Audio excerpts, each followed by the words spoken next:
Minamaliit ng sarili kong ama at madrasta ang posisyon ko sa trabaho. At ginawa pa akong katulong sa sarili naming bahay para pagsilbihan ang tamad kong stepbrother. Nang pilitin nila akong ipamigay ang aking pinaghirapang shares sa kumpanya, nagpa siya akong umaksyon. Pag-uwi nila galing sa isang marangyang party, napasigaw sila sa gulat nang makitang wala na ako doon.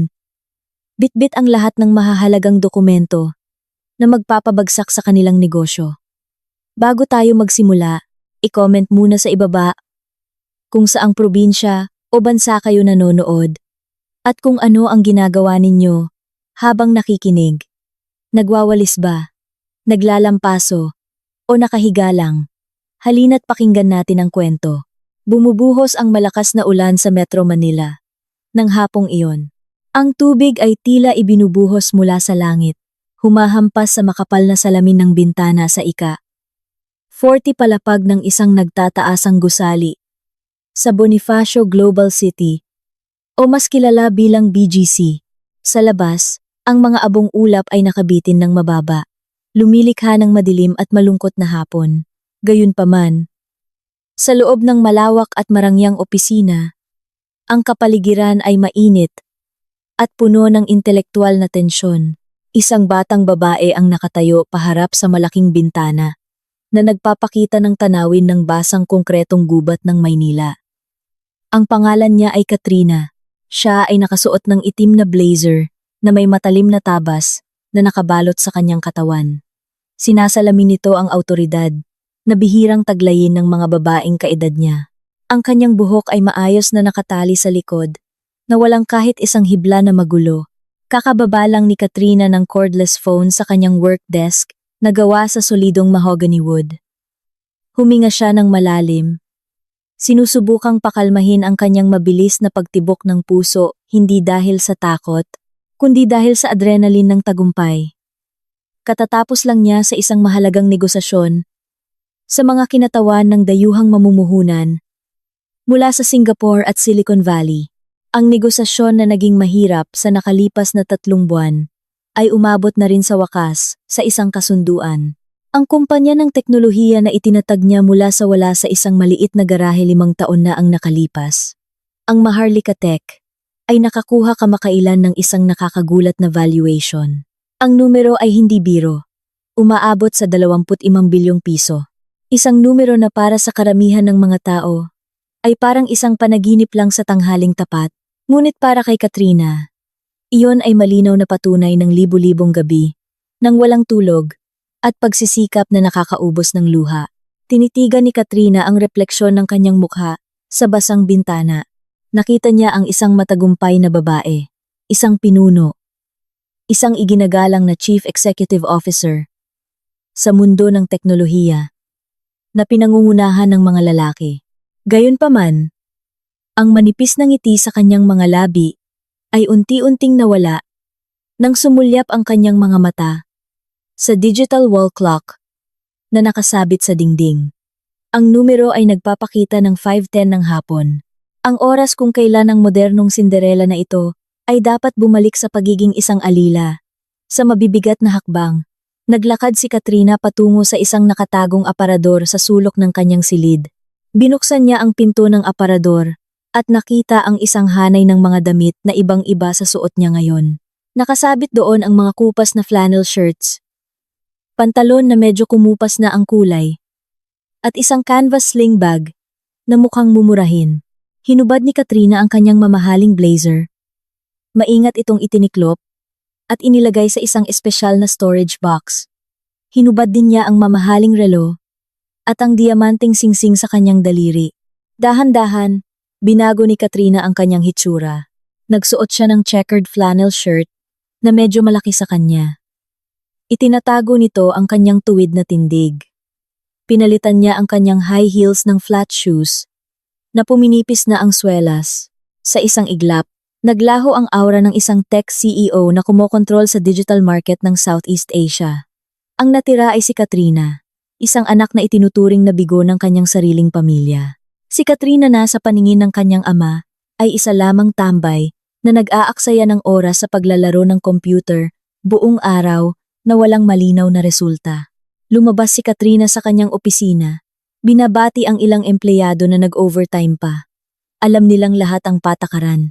Sa labas ng opisinang ito, walang sino man ang dapat makakaalam kung sino talaga si Katrina. Ang lihim na ito ay mahigpit na binabantayan para sa seguridad ng privacy ni Katrina at sa kabalintunaan. Dahil hindi pa handa si Katrina na harapin ang pagsabog ng emosyon ng kanyang pamilya, kung malaman nila ang katotohanan ito. Bumaba siya gamit ang pribadong elevator patungo sa ground floor. Saka lumabas sa side door ng building para iwasan ang marangyang main lobby. Sa gilid ng maputik na kalsada, inilabas ni Katrina ang kanyang cellphone. Hindi ang pinakabagong smartphone na ginagamit niya sa trabaho, kundi isang lumang modelo ng cellphone na basag na ang screen sa dulo. Nag-book siya ng angkas. Umaambon pa rin, kaya naging malamig at nanunuot sa buto ang hangin sa Maynila. Nang dumating ang motorcycle taxi driver na may suot na basang-basang berdeng plastic raincoat, sumakay si Katrina. Nang walang pag-aalinlangan, hindi niya ininda ang pagtalsik ng maruming tubig mula sa mga lubak sa kalsada o ang amoy ng usok ng tambutso na nakakasikip ng dibdib. Ito ang kanyang pang-araw-araw na ritual. Isang ritual para paalalahanan ng sarili na manatiling nakatapak sa lupa. At the same time, isang perpektong dula-dulaan para linlangin ang kanyang ama. Ang biyahe mula BGC patungo sa elite subdivision ng Forbes Park ay inabot ng halos 1 oras dahil sa nakakabaliw na traffic dulot ng ulan. Tahimik na nakaupo si Katrina sa likod ng driver. Hinahayaang maglakbay ang kanyang isip. Naisip niya ang kabalintunaan ng kanyang buhay. Sa opisina, libu-libong tao ang nakasalalay sa kanya ang kanilang kapalaran. Ang kanyang mga desisyon ay maaaring magbago sa direksyon ng stock market. Ngunit maya-maya, sa sandaling tumuntong siya sa bahay ng kanyang ama, magbabago siya at magiging parang isang walang kwentang alikabok. Huminto ang motorsiklo sa harap ng isang mataas at mayabang na sementadong gate. Malaki ang bahay. May disenyong klasikong Europeo na may mga higanteng poste na sumusuporta sa bubong. Ito ang palasyo ni Don Arturo, ang kanyang ama. Nagbayad si Katrina ng pamasahe at magalang na nagpasalamat. Tumayo siya sandali sa harap ng gate, huminga ng malalim para ihanda ang sarili. Ang security guard ng bahay na nakakita sa kanya ay binuksan lamang ang maliit na pinto sa tabi ng main gate na may tamad na mukha, walang ngiti, walang magalang na pagbati. Para sa kanila, si Katrina ay isa lamang anak na nakikitira at pabigat. Ibang-iba ang trato kung si Paulo, ang kanyang stepbrother, ang uuwi. Naglakad si Katrina papasok sa malawak na bakuran na tinaniman ng maayos na Japanese grass. Nagsimulang magbukas ang mga ilaw sa hardin, nagpapaliwanag sa karangyaan na tila malamig para sa kanya. Pumasok siya sa side door malapit sa kusina. Dahil minsan nang sinabi ng kanyang madrasta na ang main door ay para lamang sa mga kagalang-galang na bisita at sa mga miyembro ng pamilya na may kontribusyon. Ibinaba ni Katrina ang kanyang canvas bag sa tahimik na mesa sa kusina. Ang amoy ng masarap na pagkain ay naamoy mula sa dining room na nagpapahiwatig na ang hapunan ay malapit na magsimula. Sa kusina, isang matandang kasambahay na nagngangalang Manang Rosa ay abala sa pag-aayos ng mga maruruming plato. Tiningnan ni Manang Rosa si Katrina na may paningin ng awa. Siya lamang ang tanging tao sa bahay na ito na nagtrato kay Katrina ng may pagkatao. Katrina anak, nakauwi ka na pala. Gusto mo ipagtimpla kita ng mainit na kape? Siguradong nilalamig ka dahil sa ulan. Bati ni Manang Rosa sa mahinang boses. Takot na marinig ng senyora ng bahay. Napangiti ng manipis si Katrina. Ang kanyang unang tapat ng ngiti simula nang umalis sa opisina kanina. Wag na po, Manang. Magagalit si tita kapag naging abala kayo sa pagsisilbi sa akin. Magpapalit na lang po ako ng damit at pupunta na sa hapagkainan. Malumanay na sagot ni Katrina. Alam na alam niya ang mga patakaran ng laro sa bahay na ito. Hindi siya dapat magmukhang spoiled. Hindi dapat humingi ng serbisyo. At dapat palaging handa na maging target ng inis ng iba pang nakatira sa bahay. Naglakad si Katrina patungo sa kanyang kwarto na nasa ibaba, sa likod ng bahay malapit sa laundry area. Ang kanyang kwarto ay maliit, kabaligtaran ng mga maluluwag, at mararangyang master bedroom sa itaas. Dito niya itinatago ang natitira niyang dignidad. Tinitigan ni Katrina ang salamin sa kanyang simpleng kwarto. Ang parehong mukha na nasa refleksyon ng salamin ng gusali sa BGC kanina, ngunit may ibang kinang sa mata. Dito ang kanyang mga mata ay dapat magmukhang masunurin, mapagpakumbaba, at tanga. Dapat niyang itago ang kanyang katalinuhan. Dahil para kay Don Arturo, ang katalinuhan ng isang anak na babae ay banta sa ego ng mga lalaki sa bahay na iyon. Ngayong gabi, alam ni Katrina na may bagong drama. Narinig na niya ang tsismis na ang kumpanya ng kanyang ama ay naghahabol ng isang malaking proyekto. At kadalasan, kapag ang kanyang ama ay na-stress o masyadong ambisyoso, si Katrina ang nagiging buntunan o kasangkapan para makamit ang kanyang layunin. Ngunit handa na si Katrina. Sa likod ng kanyang luray-luray na flannel shirt, nagtatago ang kaluluwa ng isang CEO na kayang sirain o iligtas ang imperyo ng negosyo ng sinuman sa isang pitik lang ng daliri. Kailangan lang niyang maghintay ng tamang panahon para ipakita kung sino talaga ang may hawak ng kontrol sa larong ito. Ang atmosfera sa dining room ng pamilya Arturo ay mas malamig pa kaysa sa panggabing hangin ng Maynila na kakatapos lang ulanin. Ang central air conditioning ay nakaset sa pinakamababang temperatura, na ginagawang parang higanting refrigerator, ang malawak na kwartong may nakasabit na crystal chandelier. Ang mahabang hapagkainan na gawa sa inangkat na Italian marble ay nakaayos na ng maigi. Sa ibabaw nito ay nakahanda ang iba't ibang mararangyang putahe. Truffle mushroom soup, wagyu beef steak na umuusok pa sa ibabaw ng mainit na plato, at iba't ibang organic vegetable stir-fry. Si Don Arturo ay nakaupo sa dulo ng mesa, sa pinakamalaki at pinakamataas na silya, na tila pinagtitibay ang kanyang posisyon bilang hari sa palasyong iyon. Ang kanyang mukha ay matigas na may mga linya ng pagtanda, na nagpapakita ng kanyang mahigpit at autoritaryan na katangian. Sa kanyang kanan, nakaupo ang madrasta ni Katrina na si Carmela. Isang babae na laging lumalabas na may makapal na makeup at labis na gintong alahas, na parabang natatakot na hindi malaman ng iba na siya ay mayaman. Sa kanyang kaliwa ay nakaupo si Paulo, ang stepbrother ni Katrina. Ang binata ay nakaupo nang walang pakialam. Nakadekwatro ang isang binti sa silya habang abala sa paglalaro ng kanyang cellphone, walang pakialam sa table manners. Si Katrina ay nakaupo sa pinakadulong silya, malayo sa sentro ng usapan, malapit sa pinto ng kusina. Ang plato sa harap niya ay naglalaman ng mas maliit na porsyon kumpara sa iba. At alam niya na hindi siya maaaring kumuha ng karagdagang ulam hanggat hindi iniimbitahan. Nabihira namang mangyari. Ang tunog ng mga kutsara at tinidor na tumatama sa mga porselanang plato, ang tanging tunog na naririnig sa unang ilang minuto na lumilikha ng nakakapanlumong tensyon. So, kumusta ang progress ng coffee shop na sinimulan mo noong nakaraang buwan, Paolo? Binuksan ni Don Arturo ang usapan. Ang kanyang boses ay mabigat at umaalingaw-ngaw sa tahimik na silid. Ang kanyang tingin kay Paolo ay puno ng pag-asa at sa pilitang pagmamalaki. Ibinaba ni Paolo ang kanyang cellphone nang padabog sa mesa, saka ngumiti ng malapad. Ah, yun ba, Dad? Alam niyo naman, matumal ang market iyon. Walang taste sa kape ang mga tao. Hindi nila naiintindihan ang sining ng mamahaling kape na ibinebenta ko. Kaya, isinara ko muna pansamantala. Pero huwag kayong mag-alala, Dad. May bago akong business plan na mas baliw. Crypto. Dad, sabi ng kaibigan ko ito ang future. Kailangan ko lang ng puhunan na 500,000 piso para bumili ng high-tech na mining rig, daldal ni Paulo na may tipikal na mayabang na tono.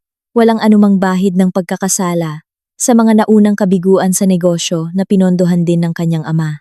Agad namang sumabat ang madrasta ni Katrina, tumatango ng masigasig. Totoo yan, Arturo. Si Paulo ay isang visionary. Kasama yan sa pag-aaral ng negosyo. Talagang may ups and downs. Ang mahalaga ay may lakas siya ng loob na sumubok. Hindi tulad ng naayan. Matalim siyang sumulyap kay Katrina, na dahan-dahang sumusubo ng kanin. Hindi tulad ng isang tao na walang ginawa kundi tumambay sa kwarto. Mag-computer ng walang kwenta. Umuwi ng gabi, pero hindi man lang nakakapagdala ng ni isang kusing sa bahay. Panandali ang itinigil ni Katrina ang pagsubo. Ang puso niya ay parang hinihiwa ng patalim. Nagtatrabaho po ako, tita. Binubuo ko po ang karera ko. Sagot ni Katrina ng mahina. Hindi nangahas na tingnan sa mata ang kanyang madrasta. Anong karera? Pangungutya ni Paulo, habang marahas na hinihiwa ang kanyang stick. Siguro admin ng online shop o naglalaro ng online games. Na barya lang ang kinikita. Tama na ate. Aminin mo na lang na wala kang talent sa business tulad ko at ni dad. Ang negosyo ay nangangailangan ng lakas ng loob, may pananaw, hindi lang basta nakaupo sa harap ng screen hanggang sa masira ang mata. Umubo ng malakas si Don Arturo. Pinahinto ang one-sided na debate na iyon. Ibinaba niya ang kanyang kutsilyo at tinidor, saka pinunasan ang kanyang bibig ng cloth napkin. Ang kanyang mukha ay naging seryoso. Tanda na may mahalagang bagay siyang gustong sabihin. Tama na. Huwag kayong mag-away dahil sa barya. Dapat ninyong malaman na sa kasalukuyan, ang kumpanya ko, ang Arturo Builders, ay humaharap sa pinakamahalagang sandali sa kasaysayan nito. Lahat ng mata ay napunta kay Don Arturo, kahit si Katrina. Nakaraniwang nagkukunwaring walang pakialam, ay napatingala rin. Naghahabol ako sa bidding para sa isang National Toll Road Project. Ang halaga nito ay 3 bilyong piso, sabi ni Don Arturo na may diin sa bawat salita. Ang kanyang mga mata ay kumikislap sa ambisyon. Ito ay hindi biro na proyekto. Kapag nakuha natin ito, aangat ang antas ng Arturo Builders bilang top contractor sa bansang ito. Papantay tayo sa mga nangungunang korporasyon sa bansa. Wow! Ang galing naman, Arturo! Bulalas ni Carmela habang pumapalakpak ng mahina. Nagningning ang kanyang mga mata habang iniisip ang mga bagong branded na bag na mabibili niya kung magtagumpay ang proyekto. Ang galing mo talaga. Hindi ako nagkamali sa pagpili sa'yo. Siyempre naman. Sagot ni Don Arturo na nakataas ang baba. Pero mahigpit ang kompetisyon. Kailangan natin ng matibay na tech partner. Para sa automated toll gate system, ang requirement ng bidding ay kailangan nating makipag-partner sa isang bona fide na lokal na tech company. Ang consortium ng mga investors ay napaka-strikto tungkol dito. Si Paulo, na walang masyadong alam sa technical matters, ay tumangutango lang na parang nagmamagaling. Mamaya, maghahanap ako ng kaibigan ko na magaling. Marami akong connections. Ngumiti. Nang may pagmamalaki si Don Arturo sa kanyang stepson. Kahit alam niyang sa totoo lang, ay walang kapaki-pakinabang na koneksyon si Paulo. Pagkatapos, ang tingin ni Don Arturo ay lumipat kay Katrina. Ang tingin na iyon ay naging malamig at nag-iimbestiga na nagpatayo ng mga balahibo ni Katrina. Katrina. Tawag ng kanyang ama sa flat na boses. Opo, Dad. Sagot ni Katrina. Narinig ko sa tito mo, mayroon ka raw maliit na share sa isang startup company. Ano nga pangalan nun? Maharlika something? Tanong ni Don Arturo. Sa tunong ng mamaliit, na parang ang pagbanggit man lang sa pangalan ng kumpanyang iyon, ay pag-aaksaya na ng kanyang oras.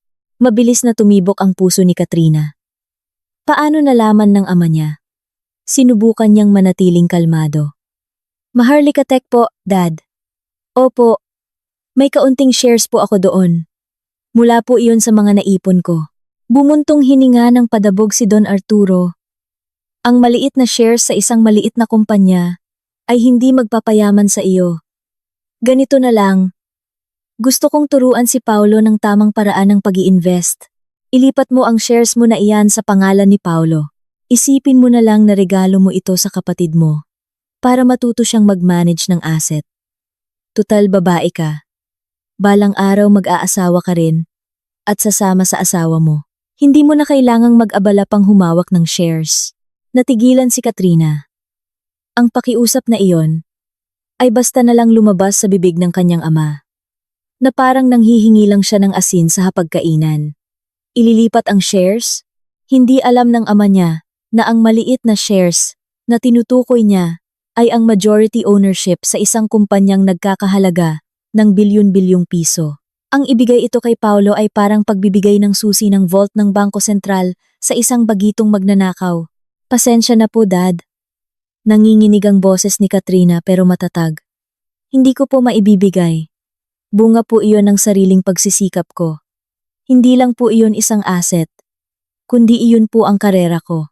Pwedeng matuto si Paulo sa investments gamit ang puhunan na ibibigay ninyo, pero hindi sa pamamagitan ng pagkuha ng pag-aari ko. Ang atmosfera sa hapagkainan, na kanina lang ay malamig, ngayon ay naging nakakatakot. Namula ang mukha ni Don Arturo. Hindi niya inasahan na makakakuha siya ng pagtanggi, lalo na mula sa anak na palagi niyang itinuturing na walang silbi. Ang madrasta ni Katrina ay nanlilisik ang mga mata, handang sumabog. Walang utang na loob. Sigaw ng kanyang madrasta. Pinakain na nga. Binigyan ng libreng titirhan dito sa Forbes Park. Hiningan lang ng kaunting tulong. Para sa kinabukasan ng kapatid mo. Ang damot-damot mo.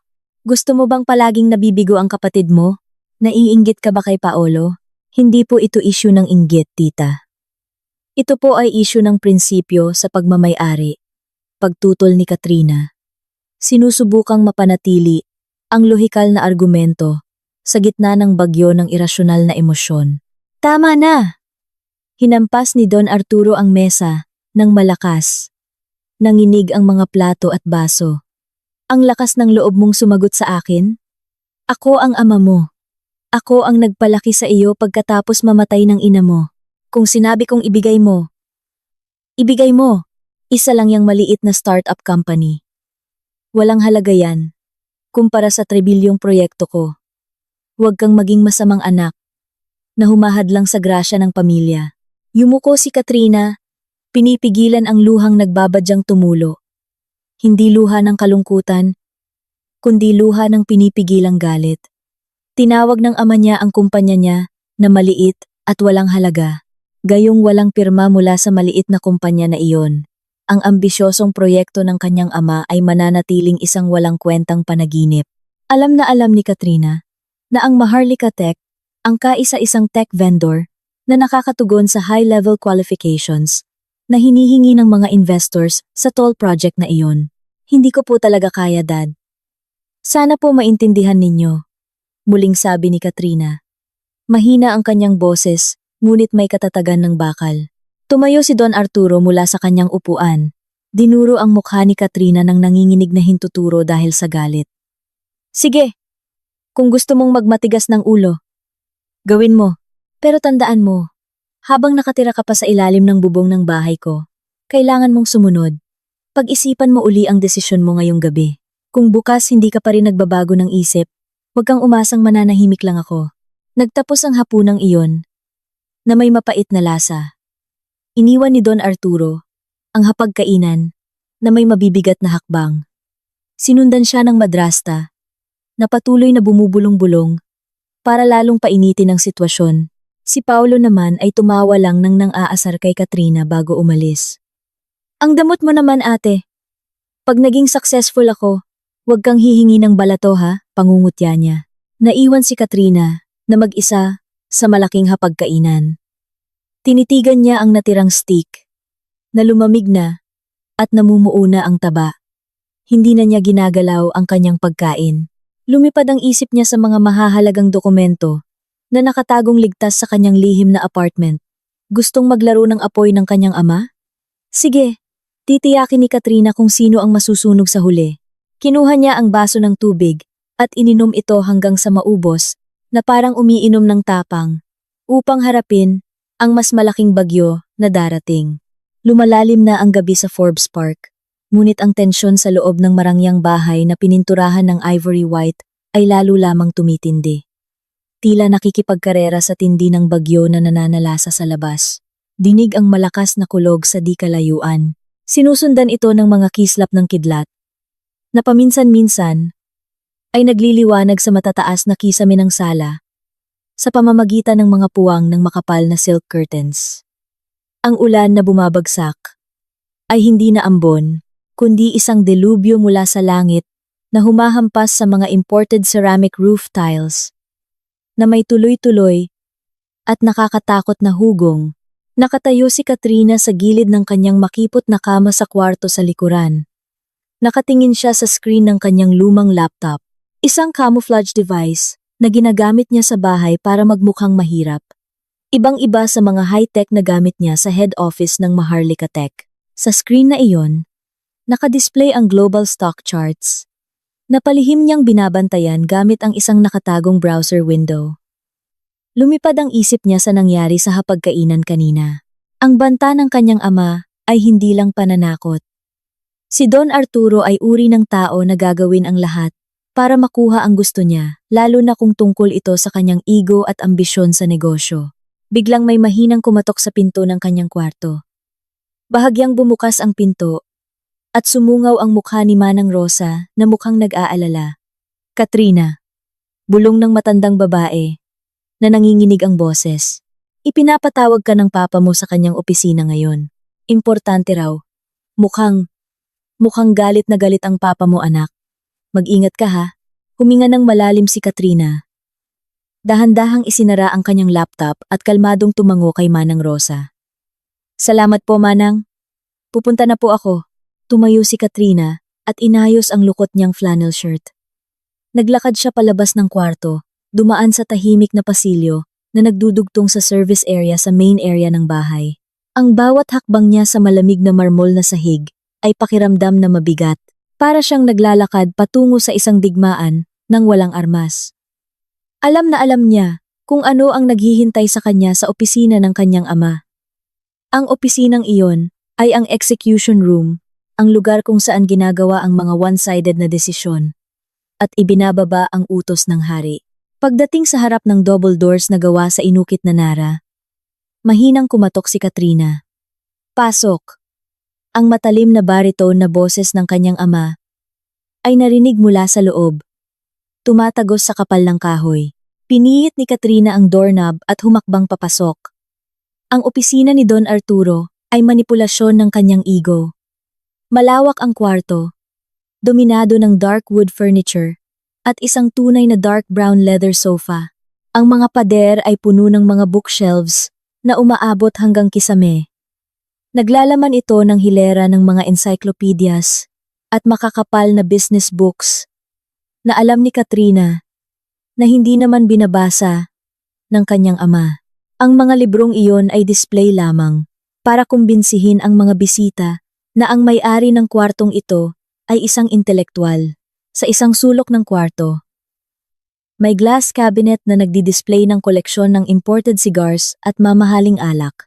Nakatayo si Don Arturo sa likod ng kanyang malaking work desk, nakatalikod sa malaking bintana na nagpapakita ng mga kislap ng kidlat. Umuusok ang sigarilyo mula sa crystal ashtray malapit sa kanyang kamay. Lumilikha ng manipis na hamog na nagpaparamdam sa kwarto na lalong masikip at maskulado. Hindi siya nag-iisa. Sa leather sofa sa sulok ng kwarto, nakaupo si Paulo na nakadekwatro. Pinaglalaruan niya ang susi ng kanyang sports car habang nakangisi kay Katrina. Ang presensya ni Paulo roon ay nagpapatunay sa isang bagay. Ito ay isang sabwatan para pagnakawan siya. Upo. Utos ni Don Arturo. Nang hindi man lang tinitingnan ang mukha ng kanyang anak. Abala siya sa pagbubuklat ng isang makapal na dokumento sa ibabaw ng kanyang mesa. Umupo si Katrina sa guest chair, sa harap ng mesa ng kanyang ama. Ang silyang iyon ay sinadyang idinisenyo na mas mababa kaysa sa office chair ng kanyang ama. Isang lumang psychological trick para iparamdam sa bisita o sa kasong ito ang kausap na mas maliit siya at masindak. Pinatawag niyo po ako? Tanong ni Katrina na flat ang boses. Sa wakas ay inangat ni Don Arturo ang kanyang mukha. Pula ang kanyang mga mata. Marahil dahil sa kakulangan sa tulog o sobrang pag-inom ng kape para labanan ang stress sa tall tender project na hinahabol niya. Tinitigan niya si Katrina ng isang tingin na mahirap basahin, halo ng inis at matinding pangangailangan. Katrina. Nagsimula siya sa tunong ginawang kasing banayad hanggat maaari, ngunit tunog peke sa mga tainga ni Katrina na sanay makadetect ng business negotiations. Napag-isipan ko na ang usapan natin sa hapagkainan kanina. Siguro nga masyado akong naging mahigpit kanina. Naiintindihan kong baka may emotional attachment ka sa maliit mong shares na yan. Nanatiling tahimik si Katrina. Hinayaan ang kanyang ama na laruin ang una nitong baraha. Pero, patuloy ni Don Arturo, nagsimulang tumaas ng bahagya ang tono ng kanyang boses. Kailangan mong makita ang mas malaking larawan. Kailangang magkaisa ang pamilyang ito. Ang toll road project na ito, ang susi ng kinabukasan natin. Kapag nakuha ko ang proyektong ito, nangangako ako na magiging garantisado rin ang buhay mo. Hindi mo na kailangang magtrabaho ng kung ano-anong walang kwenta. Pwede kang tumira sa bahay na ito. Habang buhay, full facilities. Anong kinalaman ng proyekto ninyo sa shares ko? Pang-iinis ni Katrina. Nagkukunwaring inosente. Napasimangot sa inis si Don Arturo, na parang nagpapaliwanag ng calculus sa isang sanggol. Ganito yan. Para masiguro ang posisyon ni Paulo, bilang tagapagmana ng kumpanya, kailangan niya ng investment portfolio. Gusto ko siyang matutong mag-manage ng technology assets. Ang shares mo sa Maharlika, ano nga ulit pangalan nun?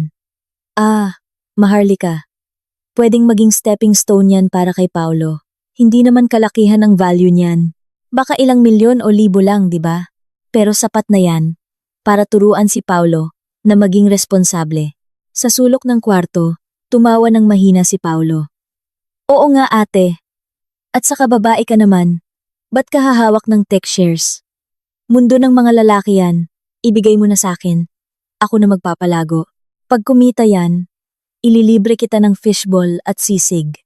Kumulo ang dugo ni Katrina nang marinig ang pang-iinsultong iyon. Akala nila ang kumpanya niya ay kasing level lang ng karinderya sa tabi-tabi. Sa totoo lang, ang valuation ng Maharlika Tech ngayon ay mas malaki pa sa pinagsamang lahat ng assets na naipon ni Don Arturo sa buong buhay niya. Inilapit ni Don Arturo ang isang dark blue folder kay Katrina. Sa loob nito ay may mga legal documents na maayos na naihanda kumpleto sa selyo. Ito ang deed of assignment of shares. Inihanda na ito ng abogado ko kaninang hapon. Kailangan mo lang pumirma dito, dito, at dito. Pagkatapos niyan, malaya ka na. Bibigyan pa kita ng extra allowance na 20,000 piso bilang kabayaran sa hirap mong mag-ipon. Kinuha ni Katrina ang folder at mabilis itong binasa. Ang nilalaman nito ay nakakatakot sa aspetong legal. Ang dokumento ay naglalaman ng clause para sa unconditional asset transfer at walang binding compensation. Kung pipirmahan niya ito, mawawalan siya ng buong kontrol sa kumpanyang itinayo niya ng may dugo at luha. Hindi lang iyon. Kung si Paolo ang hahawak ng kontrol sa Maharlika Tech, siguradong babagsak ang kumpanya sa loob ng ilang buwan. Dahil sa kanyang kawalan ng kakayahan, at libu-libong empleyado ni Katrina ang mawawalan ng trabaho.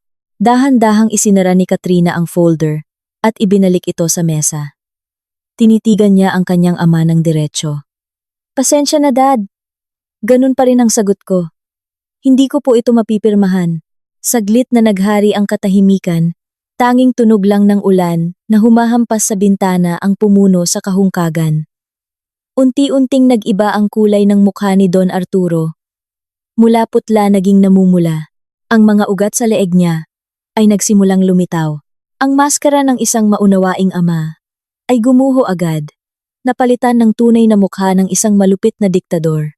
Anong sinabi mo? Suminghal siya ng mahina, ngunit mapanganib. Ang sabi ko po, hindi, inulit ni Katrina ng mariin. Ang shares na iyon ay hindi lang basta numero o pera. Ito ay aking profesional na responsibilidad. May mga kontrata akong nagbibingkis sa iba pang mga partner. Hindi ko po basta-basta maipapasa ito sa iba. Lalo na sa taong walang kakayahan sa larangan ng teknolohiya. Agad na tumayo si Paulo mula sa sofa. Mukhang na-offend. Dad, narinig mo yon? Tinawag niya akong bobo. Ang kapal naman ng mukha niya. Hinampas ni Don Arturo ang mesa gamit ang kanyang kamao. Blag! Napakalakas ng tunog, kaya nahulog ang mga libro sa gilid ng mesa. Talagang wala kang utang na loob! Sigaw ni Don Arturo. Ang boses niya ay umaalingaw-ngaw na parang nakikipagsabayan sa kulog sa labas. Tumayo siya ng tuwid sa harap ni Katrina. Sino ka ba sa akala mo? Ha? Nakakapamuhay ka ng masarap, nakakakain ng masarap, nakakatulog ng mahimbing sa marangyang bahay na ito dahil kanino? Dahil sa akin.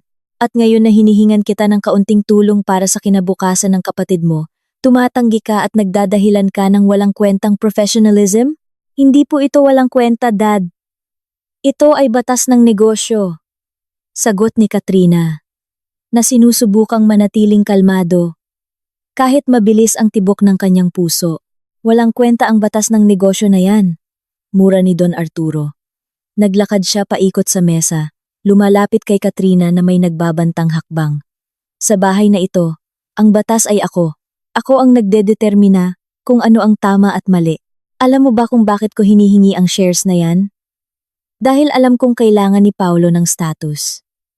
Kailangan ng investors ng toll project na makitang marunong sa teknolohiya ang pamilya natin. Kung hawak ni Paulo ang shares na yan, aangat ang pangalan ng pamilya natin. Gusto mo bang sirain ang pagkakataon kong makuha ang True Billion? Dahil lang sa ego mo para panatilihin ang pipitsuging kumpanya na yan? Natahimik si Katrina. Pinuproseso ang impormasyong iyon. Kaya pala, gusto ng ama niya na gamitin ang pangalan ng Maharlika Tech, na marahil ay narinig lang nitong isang magandang kumpanya, kahit hindi niya alam kung gaano ito kalaki bilang isang branding tool para manalo sa tender.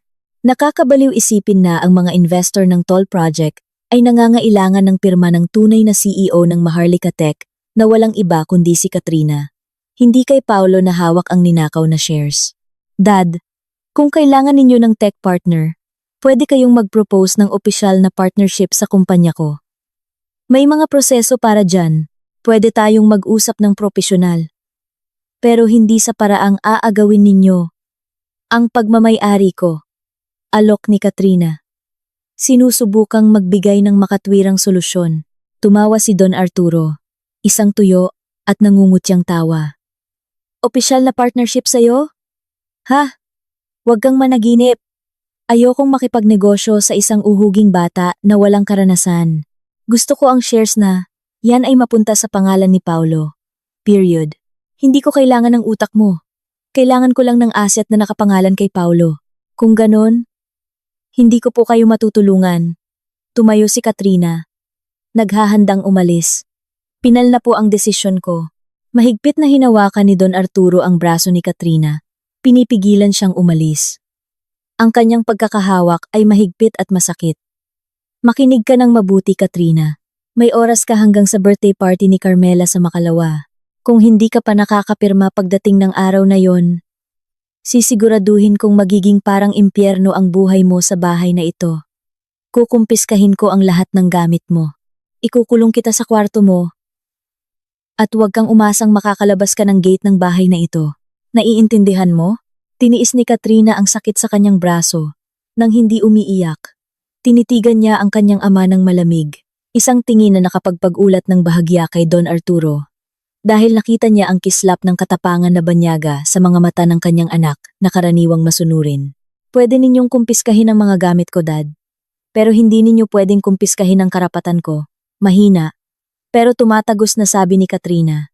Binitiwan ni Don Arturo ang pagkakakapit niya ng padabog, na parang nagtatapon ng basura. Lumabas ka! Nasusuka akong makita ang pagmumukha mo. Lumabas! Tumalikod si Katrina at naglakad palabas ng kwarto na may tuwid na hakbang. Nang sumara ang pinto sa kanyang likuran, nakarinig siya ng tunog ng nabasag na bagay na ibinato sa pader. Siguro baso o ashtray. Sumandal siya sandali sa likod ng pinto. Kinokontrol ang kanyang humahangos na hininga. Sa Makalawa ay ang birthday party ng kanyang madrasta. At alam niya na iyon na ang magiging huling entablado ng kanyang pagpapanggap sa bahay na ito. Kailangan niyang maghanda kung gusto ng kanyang ama ng digmaan. Ngunit hindi isang digmaan ng sigawan tulad kanina, kundi isang digmaan ng estratehiya na magpapabagsak sa kanilang kayabangan sa isang nakakamatay na suntok. Makalipas ang 2 araw, nagbago ng malaki ang atmosfera sa tahanan ni Don Arturo. Kung noong isang gabi ang bahay, ay parang haunted house na tinitirhan ng galit at kadiliman. Ngayong gabi ay naging isang kumikinang na fairy tale palace. Ngunit para kay Katrina, ang kinang na iyon ay isa lamang pekeng gintong patong na nagtatakip sa pagkabulok sa loob. Ito ang gabi ng pagdiriwang ng 50 kaarawan ni Carmela, ang kanyang madrasta. Isang malaking piging ang idinaos para markahan ang ginintuang taon ng senyora ng bahay. Walang pag-aatubili, umupa si Don Arturo ng sikat na event organizer para gawing marangyang party room ang maliit na ballroom sa kanang pakpak ng kanilang bahay. Ang mga sariwang puting lilis at pulang rosas na diretsyong inangkat mula sa mga hardin sa Tagaytay ay nagpalamuti sa bawat sulok ng silid, nagpapalaganap ng mabangong amoy na humalo sa amoy ng mga mamahaling pabango ng mga imbitadong bisita. Ang mga crystal chandelier sa kisame ay nilinis hanggang sa makakabulag na kumislap. Ang mga bilog na mesa ay nilatagan ng gintong silk tablecloths, kumpleto sa mga silver cutlery na perpektong kinintab. Ang malambing na jazz music ay tumutugtog mula sa isang maliit na banda na inupahan upang aliwin ang mga bisita. Lumilikha ng eleganteng atmosfera na tipikal sa mga elitista ng Makati. Siyempre, hindi nakatanggap ng imbitasyon si Katrina bilang guest of honor. Madaling araw pa lang, ay pinilit na siyang gisingin ng kanyang madrasta para tumulong sa mga katulong at catering crew. Alamin mo ang posisyon mo, Katrina. Sabi ng kanyang madrasta kaninang umaga habang pinupunasan ni Katrina ang mga crystal glasses sa kusina. Ngayong gabi, maraming importanteng tao ang darating. Mga kaibigan ko sa society, asawa ng mga politiko at business colleagues ng papa mo. Huwag kang gagawa ng kahiyahiya. Magsuot ka ng disente, pero hindi over the top. At huwag kalimutang ngumiti. Lagot ka sa akin, pag nakasimangot ka na parang namatayan. Ngayon, sa gitna ng kasagsagan ng party, nakatayo si Katrina sa sulok ng kwarto, malapit sa buffet table.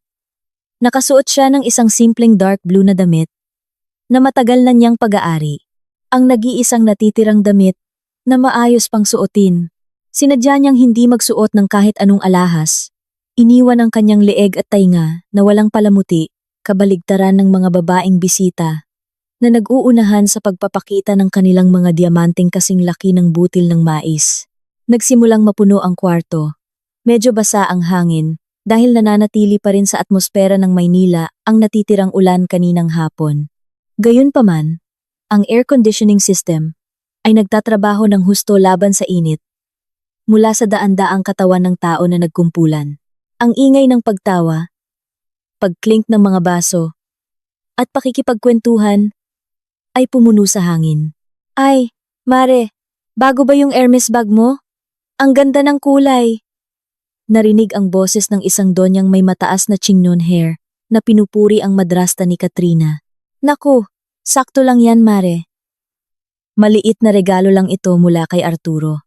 Sabi niya limited edition daw. 5 lang daw ang meron nito sa Pilipinas. Sagot ni Carmela sa tonong nagpapakumbaba, ngunit nagmamayabang habang iwinagayway ang kanyang kamay para magpatunog sa kanyang mga gintong pulseras. Sa kabilang banda ng silid, nakita si Don Arturo na napapaligiran ng ilang middle-aged men na nakasuot ng maayos na suit. Namukhaan ni Katrina ang ilan sa kanilang mga mukha mula sa mga business magazines. May mga property developers, regional officials, at ilang potential investors. Tila nasasabik si Don Arturo na magkwento ng isang bagay. Aktibong gumagalaw ang kanyang mga kamay. Naglalarawan ng kanyang malaking pananaw. Ang toll project na ito ay abot kamay na natin, sir. Narinig ni Katrina ang boses ng kanyang ama na bahagyang umalingaw-ngaw sa gitna ng ingay. Inihanda na namin ang lahat. Handa na ang pondo. Handa na ang heavy equipment. At ang pinakamahalaga, ang aming technology team. Ang anak kong si Paulo, ang mamumuno sa Digital Innovation Division namin. Ang mga kabataan ngayon, napaka-visionary. Si Paolo, na nakatayo sa tabi ng kanyang ama, sa medyo masikip na suit, ay tumangutango ng buong pagmamalaki, habang may hawak na cocktail glass.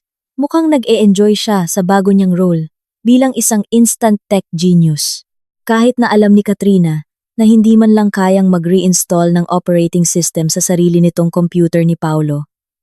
Palihim na napailing na lang si Katrina. Ang kasinungalingang binuo ng kanyang ama ay palaki na ng palaki, tulad ng isang tore ng baraha na handang bumagsak sa sandaling umihip ang hangin. Biglang tumigil ang musika. Bahagyang hininaan ang mga ilaw ng kwarto at itinuon ang spotlight sa maliit na stage sa harapan. Umakyat sa entablado si Don Arturo na may hawak na mikropono. Magandang gabi sa lahat ng mga kagalang-galang na panauhin, bati ni Don Arturo sa malakas at autoritatibong boses. Salamat sa pagdalo sa pagdiriwang ng kaarawan ng aking mahal na asawa. Ang gabing ito ay hindi lang tungkol sa isang kaarawan, kundi isa rin itong maliit na selebrasyon para sa malaking hakbang ng ating pamilya patungo sa mas magandang kinabukasan. Bumuhos ang masigabong palakpakan. Ngumiti ng malapad si Don Arturo, ninanamnam ang spotlight. Ngunit, patuloy niya, bahagyang naging mas seryoso ang tono ng kanyang boses. Inilibot ng kanyang mga mata ang buong silid at huminto ng tumpak sa figura ni Katrina na nakatayo sa sulok. Ang isang matagumpay na pamilya ay itinayo sa pagkakaisa. Sa kasamaang palad, may isang maliit na bagay na bumabagabag sa aking puso ngayong gabi. Isang leksyon tungkol sa pagkabukas palad na hindi pa nareresolba. Saglit na huminto sa pagtibok ang puso ni Katrina. Isang masamang kutob ang sumalakay sa kanya.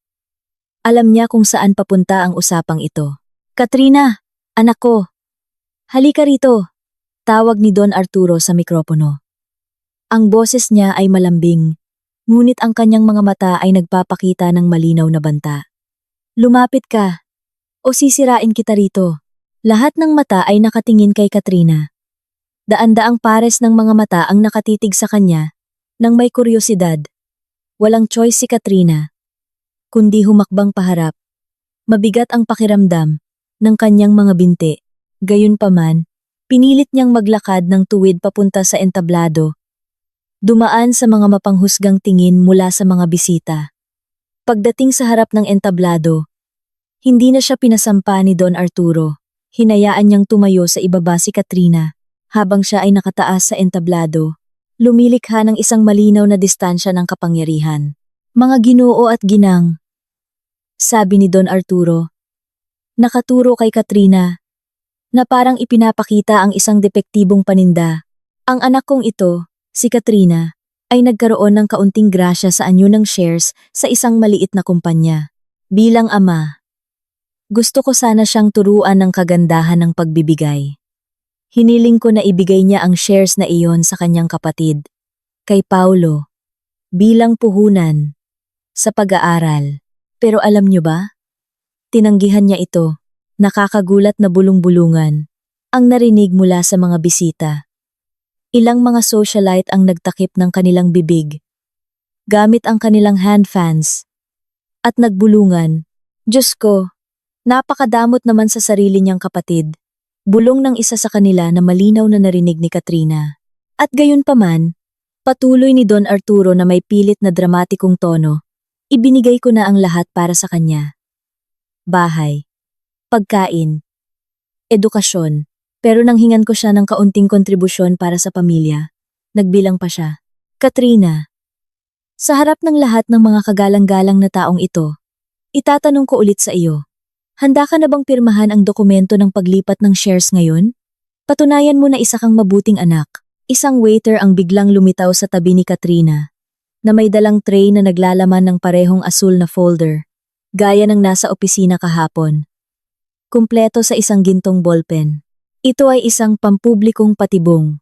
Nakikipagpustahan ang kanyang ama na hindi maglakas loob si Katrina na tumanggi sa harap ng daan-daang tao dahil sa hiya. Ang social pressure na ito ay idinisenyo upang sirain ang kanyang depensa. Tinitigan ni Katrina ang folder, saka tumingin sa kanyang ama. Pagkatapos ay ipinagpag ang tingin sa mga bisita na nakatitig sa kanya ng may mapanghusgang tingin. Sina Paulo at ang kanyang madrasta ay ngumiti ng matagumpay sa gilid ng entablado. Huminga ng malalim si Katrina. Inilapit niya ng kaunti ang kanyang bibig. Nagsalita ng sapat na lakas para marinig ng mga tao sa front row kahit walang mikropono. Dad, Kalmado ang kanyang boses, kabaligtaran ng ugong sa kanyang dibdib.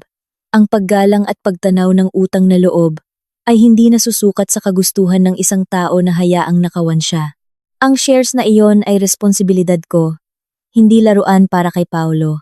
Ang sagot ko ay hindi pa rin. Isang nakakapanlumong katahimikan ang bumalot sa ballroom. Nawala agad ang ngiti sa mukha ni Don Arturo. Napalitan ng pagsabog ng galit. Pakiramdam niya ay napahiya siya sa harap ng mga kasamahan sa negosyo na gusto niyang pahangain.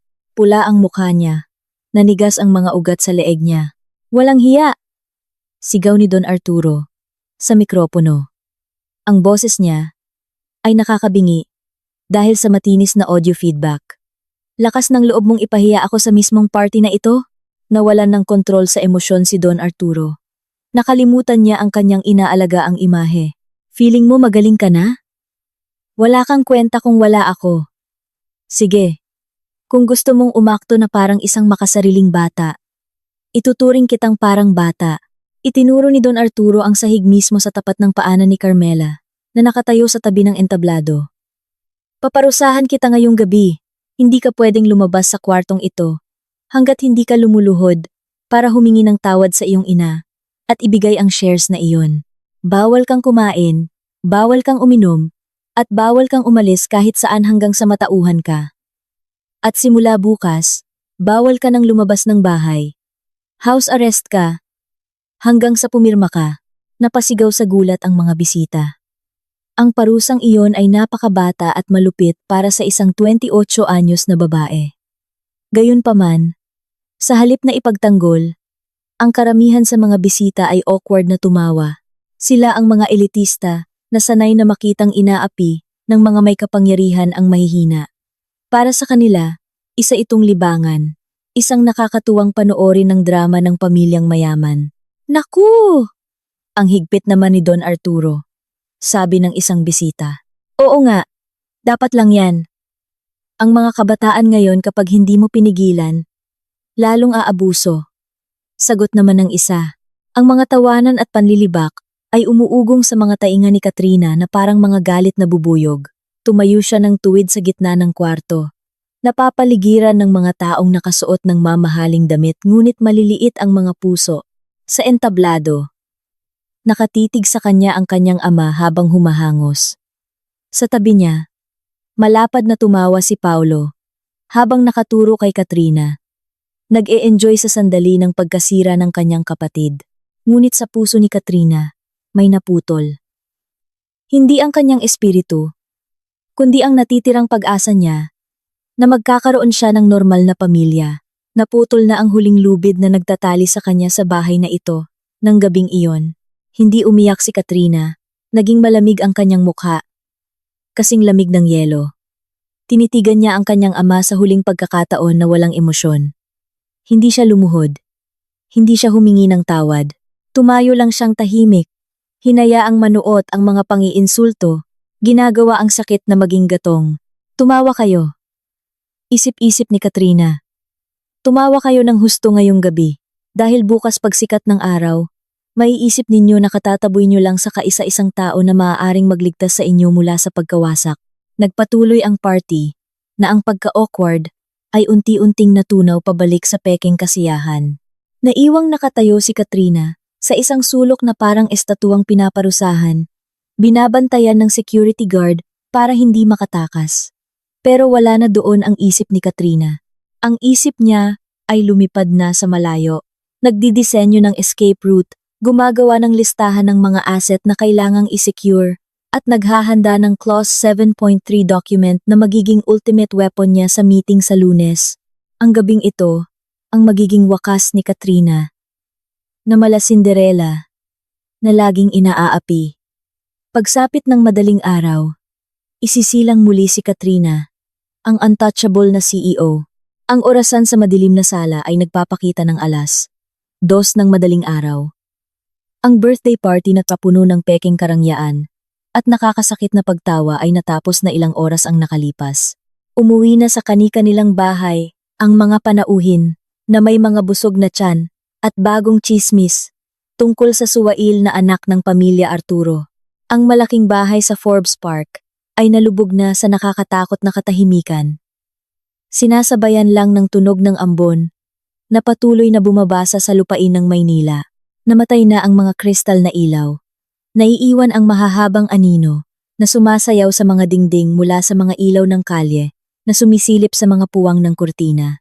Nakaupo si Katrina sa dulo ng kanyang kama, sa makipot na kwarto sa likuran. Hindi siya natutulog, nakadilat ang kanyang mga mata. Nakatitig sa dilim na may talas, na hindi pa nakikita ni Numan sa bahay na ito. Hindi siya umiyak. Natuyo na ang mga luha niya. Maraming taon na ang nakalipas. Eksakto simula ng mapagtanto niyang, hindi kailanman mabibili ng luha ang respeto ng kanyang ama at madrasta. Ang mga pangiinsulto sa party kanina, ang house arrest na isinigaw ng ama sa harap ng daan-daang tao, hindi iyon ang katapusan ng kanyang mundo. Eksakto iyon ang start signal na matagal na niyang hinihintay. Sa isang kalmado at kalkuladong galaw, bumangon si Katrina sa kanyang higaan. Hindi niya binuksan ang ilaw ng kwarto para hindi makakuha ng atensyon ng security guard na nakabantay sa front post. Sa madilim na liwanag ng buwan, na natatakpan ng madidilim na ulap, nagsimulang gumalaw si Katrina. Kumuha siya ng simpleng itim na backpack mula sa ilalim ng kama. Ang bag na iyon ay hindi ordinaryong bag. Sa loob, nagtataglay ito ng shockproof at waterproof na lining. Ang unang inilagay niya ay ang kanyang lumang laptop, hindi ang kanyang main work laptop, kundi ang backup laptop, na naglalaman ng mga encrypted data backups. Pagkatapos, binuksan niya ang isang nakatagong kahon sa likod ng isang tumpok ng mga lumang damit sa aparador. Mula roon ay kumuha siya ng silver external hard drive at isang plastic folder na naglalaman ng kanyang tunay na identity documents, passport, birth certificate, at asset ownership certificates na matagal na niyang inilihim. Kumuha rin siya ng isang set ng disenteng pamalit na damit, malinis na puting kamisa at itim na pantalon na itiniklop niya ng maliit hanggat maaari para magkasya sa bag. Tumingin si Katrina sa paligid ng kwartong iyon sa huling pagkakataon. Ang mga pader na nagbabalat na ang pintura, ang kutson na manipis na, at ang maliit na study desk na naging saksi sa libu-libong gabi na nagtatrabaho siya para palihim na itayo ang kanyang business empire. Walang kalungkutan o nostalgia na natitira. Ang naroon ay isang napakalaking pakiramdam ng ginhawa. Iniwan niya ang lahat ng gamit ni Katrina the Cinderella doon. Ang mga punit-punit na flannel shirt, mumurahing sapatos, at iba pang walang halagang trinkets. Hayaan na maging pamana ang mga bagay na iyon para sa mga multo ng kanyang nakaraan. Matapos makatiyak na handa na ang lahat, isinuot ni Katrina ang isang dark gray na hoodie jacket at hinila ang hood sa ibabaw ng kanyang ulo. Dahan-dahan niyang binuksan ang pinto ng kwarto. Ang bisagra ng pinto na karaniwang tumutunog ay palihim na niyang nilagyan ng langis kaninang hapon, habang nagkukunwaring naglilinis ng pasilyo. Kaya ngayon ay bumukas ang pinto nang walang anumang ingay. Madilim na madilim ang pasilyo ng bahay.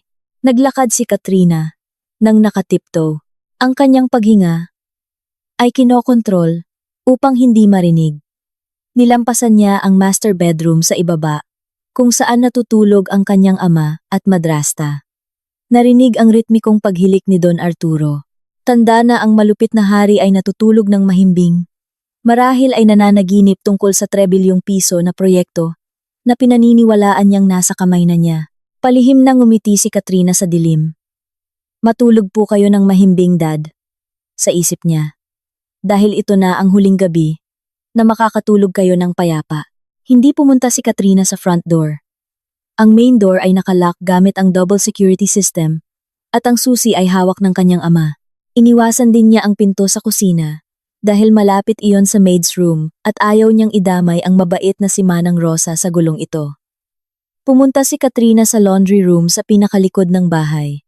Doon ay may malaking ventilation window na kadalasang ginagamit para sa air circulation ng dryer machine.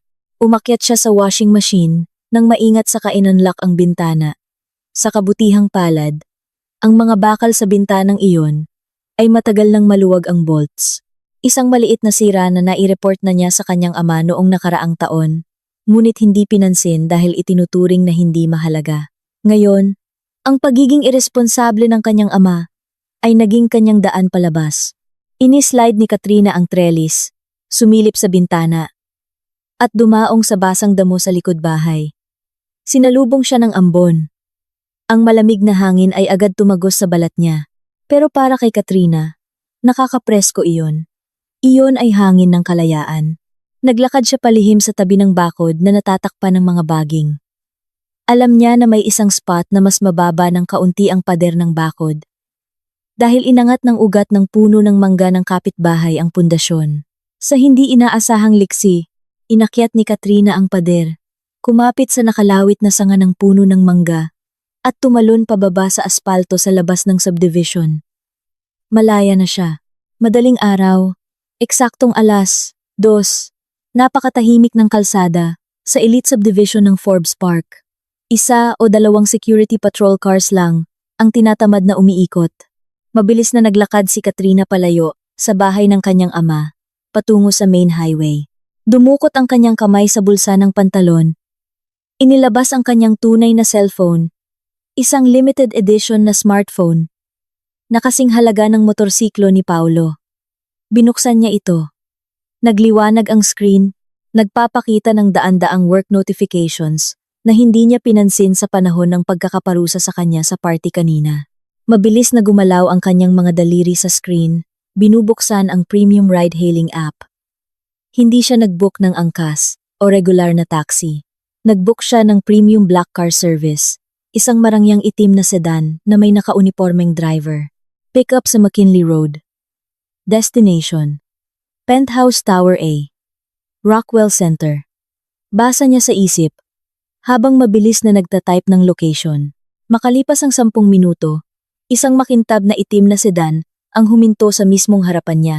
Lumabas ang driver at sandaling nag-atubili nang makita ang anyo ni Katrina na nakasuot ng basang hoodie at may dalang backpack na nakatayong mag-isa sa gilid ng madilim na kalsada. Gayunpaman, nanaig ang profesionalismo kaysa pagdududa. Good morning po. Kay Ma'am Katrina ba ito? Magalang na tanong ng driver. Habang binubuksan ang pinto sa likod. Oo. Ako yan. Maikling sagot ni Katrina. Iba na ang boses niya ngayon. Wala na ang tono ng pagpapasakop o takot. Matatag ang boses niya. Puno ng awtoridad. Boses ng isang CEO. Pumasok si Katrina sa mainit na kabin ng sasakyan, na amoy mamahaling balat, leather. Isinandal niya sa malambot na upuan ang kanyang pagod na likod. Bumilis ang takbo ng sasakyan, na humahati sa mga bakanting kalsada ng Maynila. Tumingin si Katrina sa labas ng bintana. Tinitingnan ang matataas na gusali, na kumikislap sa malayo. Iba ang pananaw niya sa Maynila, ngayong gabi. Hindi na ito lugar kung saan siya inaalipin, kundi ito ang kanyang kaharian. Habang nasa biyahe, binuksan ni Katrina ang encrypted instant messaging app sa kanyang cellphone. Hinanap niya ang contact na pinangalan ng Attorney Mendoza, ang corporate legal counsel. Attorney Mendoza. Mabilis niyang itinipe. Pasensya na sa istorbo ng madaling araw. Pakihanda ang mga dokumento para sa Clause 7.3, para sa meeting bukas ng Lunes, sa Shangri-La Hotel Makati. At siguraduhin na ang ating legal team ay handa na doon ng 9 a.m. Ang sagot mula kay Attorney Mendoza ay dumating sa loob lamang ng ilang segundo, nagpapatunay ng dedikasyon ng kanyang team. Copy po. Ma'am Katrina, may mga pagbabago po ba sa mga plano patungkol sa kanselasyon ng kontrata? Nag-type si Katrina ng maikli, ngunit nakamamatay na tugon. Walang kanselasyon. Pupunta tayo para magbigay ng leksyon tungkol sa integridad. Patuloy ang pag-usad ng sasakyan papuntang Makati. Iniwan sa likuran ang Forbes Park. Ipinikit ni Katrina ang kanyang mata saglit. Naiisip niya ang magiging mukha ng ama, bukas ng umaga, pagkakita na walang laman ang kwarto niya. Siguradong magagalit ang kanyang ama. Sisigawan ang mga kasambahay. Tatawagan marahil ang mga pulis para maghain ng kidnapping o tumakas na kaso, pero walang pakialam si Katrina. Sa legal na aspeto, siya ay isang independiyenteng babaeng nasa hustong gulang. Walang kahit isang artikulo sa bansang ito ang makakapilit sa kanya na manatili sa bahay na iyon. Pagdating sa lobby ng kanyang penthouse apartment, sinalubong si Katrina ng dashponta 4-hour receptionist. Good morning, Ma'am Katrina. Matagal-tagal din kayong hindi nagpakita. May maipaglilingkod po ba kami sa pagbubuhat? Magalang na bati ng receptionist na may totoong paggalang. Ibang-iba sa trato ng mga tao sa bahay ng kanyang ama. Wag na po, salamat, sagot ni Katrina habang naglalakad patungo sa pribadong elevator na maa-access lamang sa pamamagitan ng retinal scan. Ang pinto ng elevator ay bumukas ng direkta sa kanyang apartment unit sa tuktok na palapag. Malawak ang kwarto, na may modernong minimalist na estilo. May full glass walls na nagpapakita ng 360-degree panorama ng Metro Manila. Ang mga sahig ay gawa sa puting Italian marble. Ang mga kasangkapan ay dominado ng eleganteng kulay monochrome. Ito ang kanyang tunay na palasyo. Ang lugar kung saan siya nagpapakatotoo sa kanyang sarili. Ibinato ni Katrina ang kanyang backpack sa giant leather sofa sa sala. Naglakad siya patungo sa maliit na wine cellar sa sulok ng kwarto. Kumuha ng isang bote ng malamig na mineral water. Kailangan niya ng linaw ng isip, hindi alak. Tumayo siya sa harap ng malaking glass window. Nakatingin sa lungsod na nagsisimula ng magising sa ibaba. Tumigil ang ulan. Nag-iwan ng langit na nagsisimulang maging maitim na asul bago magbukang liwayway. Ang laro ay nagsisimula na. Bulong niya sa sariling refleksyon sa salamin. Hindi na siya ang itinakwil na anak. Siya na ang reyna na nagbabalik para angkinin ang kanyang trono. At sa Lunes ng umaga, ay magiging execution stage para sa mga humamak sa kanya. Dumating ang Lunes na may napakagandang panahon, na parang inihahanda ng universo ang perpektong entablado para sa isang malaking drama. Ang kalangitan ng Maynila ay asul na asul at walang ulap, kabaligtaran ng nararamdaman ni Don Arturo na halo-halong gulat at saya. Mula pa nang magbukang liwayway, ang bahay sa Forbes Park ay para ng dinaanan ng bagyo. Nagsimula ang gulo nang matuklasan ni Manang Rosa na walang laman ang kwarto ni Katrina. Ang bukas na bintana sa laundry room, ang tanging senyales ng pagtakas nito.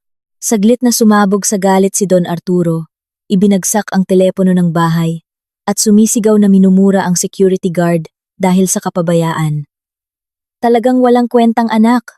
Tumakas pa sa oras ng kagipitan. Sigaw niya habang inaayos ang kanyang kurbata sa harap ng malaking salamin sa sala. Pulang-pula ang kanyang mukha, pero hindi dahil malungkot siya sa pagkawala ng anak, kundi dahil nasaktan ang kanyang ego. Hayaan mo na siyang umalis. Pag naubos na ang pera niya, gagapang din niyang uuwi rito para manghingi ng pagkain. Ang mahalaga ngayon ay mag-focus tayo sa Shangri-La Hotel. Huwag nating hayaang sirain ng maliit na bagay na ito ang ating konsentrasyon. Ang madrasta ni Katrina, na bihis na ng Filipiniana gown, na may sequin at mataas ang ayos ng buhok, ay sinubukang pakalmahin ang kanyang asawa habang nagpapahid ng pulang-pulang lipstick. Tama na, Arturo. Baka nahiya lang siya dahil sa parusa mo nung isang gabi. Mabuti na rin na umalis siya para walang magpapahiya sa atin sa harap ng mga investors mamaya. At saka, handa na rin naman si Paulo. Lumabas si Paolo sa kwarto, nasuot ang makintab na gray suit na kahapon lang nabili. Pisikal siyang gwapo.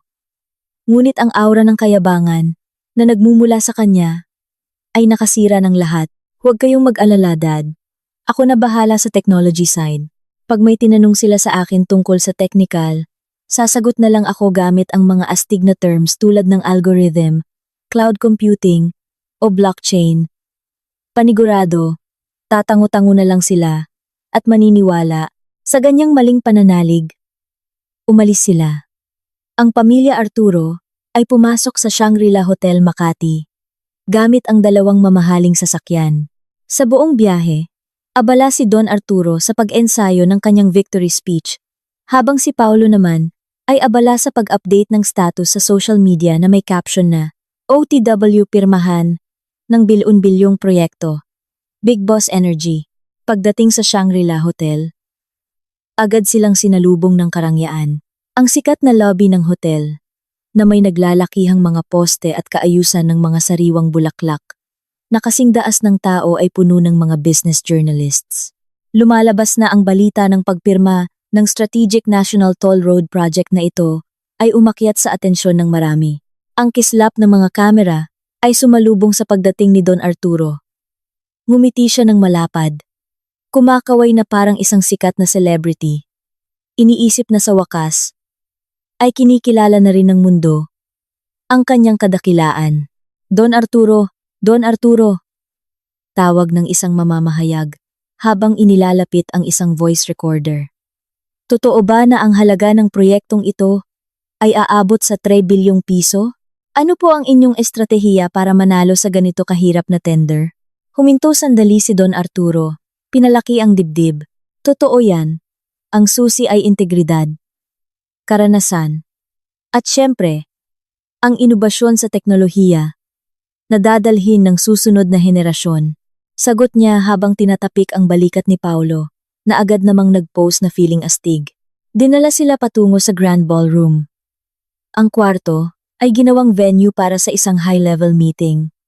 Isang mahabang U-shaped table ang inihanda sa gitna ng silid. Nababalutan ng dark blue velvet cloth. Sa bawat upuan ay may glass mineral water bottle at makapal na salansan ng mga dokumento. Sa likuran, isang higanting LED screen ang nagpapakita ng logo ng Philippine Infrastructure Consortium na katabi ng logo ng Arturo Builders. Sa kabilang banda ng mesa, nakaupo na ang mga kinatawan ng mga investor. Sila ay mga lalaki't babae na may perpektong suit, mga seryosong mukha na walang inilalabas na emosyon. Sa gitna nila nakaupo si Mr. Bautista, ang chairman ng consortium. Isang matandang lalaking puti ang buhok na may aura ng autoridad na mas totoo pa kaysa kay Don Arturo. Welcome, Don Arturo! Bati ni Mr. Bautista ng walang emosyon. Nang hindi tumatayo sa kanyang upuan, iniabot lang niya saglit ang kanyang kamay nang lumapit si Don Arturo. Maupo kayo. Dumiretso na tayo sa punto dahil napakahigpit ng schedule natin ngayon. Umupo sina Don Arturo, Carmela, at Paolo sa mga nakahandang upuan. Mabilis ang tibok ng puso ni Don Arturo. Sa pagkakataong ito, ay dahil sa saya. Nasa harapan na niya ang dokumento ng kontrata. Pipirmahan na lang, at magiging hari na siya ng construction. Binuksan ni Mr. Bautista ang leather folder sa harap niya. Inayos niya ang kanyang reading glasses, saka tumitig ng matalim kay Don Arturo. Nasuri na namin ang lahat ng administrative files ng Arturo Builders. Sa pangkalahatan, pasado ang inyong construction capacity. Valid din ang inyong bank guarantees. Ngumiti ng malapad si Don Arturo, palihim na sumulyap ng mayabang kay Paulo. Ngunit, patuloy ni Mr. Bautista. At ang salitang ito ay nagpatigil agad sa ngiti ni Don Arturo. Gaya ng malinaw na nakasulat sa clause 7.1 at 7.2, ang proyektong ito ay isang smart toll road project. Ibig sabihin, ang technology component, ang puso ng infrastrukturang ito. Kung walang advanced sensor at automated payment system, ang toll road na ito ay isa lamang patay na tumpok ng aspalto. Siyempre, Mr. Bautista, mabilis na singit ni Don Arturo. Alam na alam namin yan. Kaya nga dinala ko ang anak kong si Paulo. Siya ang mamumuno sa aming IT division. Saglit na tiningnan ni Mr. Bautista si Paulo nang may pag-aalinlangan, saka muling tumingin kay Don Arturo. Sa inihain mong bidding proposal, nilagay mo ang Maharlika Tech bilang exclusive strategic partner. Ginawa na namin ang due diligence. Ang Maharlika Tech, ang pinakamahusay na technology company sa buong Southeast Asia ngayon pagdating sa cybersecurity at automation systems. Mabilis na tumango si Don Arturo. Nagsimulang tumulo ang malamig na pawis sa kanyang noo. Totoong ginamit niya ang pangalan ng kumpanyang iyon sa kanyang initial proposal. Nameke pa nga siya ng preliminary agreement letter. Tiwala na mapipilit niya si Katrina na ibigay ang shares nito bago pa man ang opisyal na pirmahan ngayon. Umaasa siya sa katangahan at takot ng kanyang anak para pagtakpan ang kanyang pandaraya.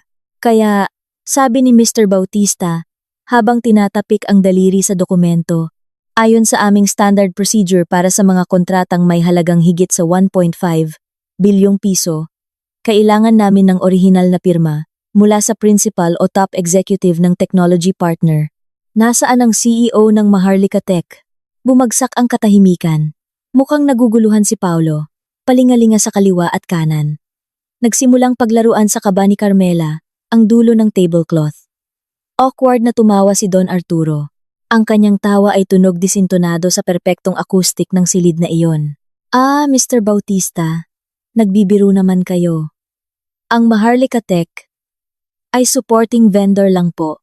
Maliit na vendor, sir. Hindi na kailangang pumunta mismo ng CEO nila. Sapat na po na ako na ang kumatawan sa kanila. At saka, itong anak kong si Paulo, ang prospective shareholder din naman, kaya pareho lang po yun, di ba? Naging malamig ang mukha ni Mr. Bautista. Isinara niya ang folder sa harap niya, na may mahinang tunog, ngunit umalingaw-ngaw na parang death sentence. Maliit na vendor? Pag-uulit ni Mr. Bautista, sa nagtatakang tono. Don Arturo, may ideya ka ba na ang valuation ng Maharlika Tech nitong nakaraang buwan ay umabot lang naman sa 25 bilyong piso? Hindi sila maliit na vendor. Sa ecosystem ng proyektong ito, pantay lang ang posisyon nila sa inyo. Sa katunayan, pagdating sa technicality, mas crucial pa ang papel nila para sa future operations. Lumaki ang mga mata ni Don Arturo. 25 bilyong piso? Pakiramdam niya nagkamali ng dinig ang mga tainga niya. Tumingin siya kay Paolo. Pero ang anak niyang ito ay nakatulala lang na parang tanga, nakanganga, at tungkol sa pirma. Patuloy ni Mr. Bautista ng mariin. Hindi kami pwedeng tumanggap ng kinatawan lang. Ang clause ng kontratang ito ay napaka-specific. Kung walang pirma ng CEO ng Maharlika Tech ngayong araw, sa mismong kwartong ito, magiging walang bisa ang kasunduang ito. Ayaw naming makipagsapalaran na makipagtransaksyon sa isang kumpanya. Nakaduda-duda ang integridad ng mga kasosyo nito. Nagsimulang manlumo sa panik si Don Arturo. Hindi niya inaasahan na ganito kahigpit ang mga investor.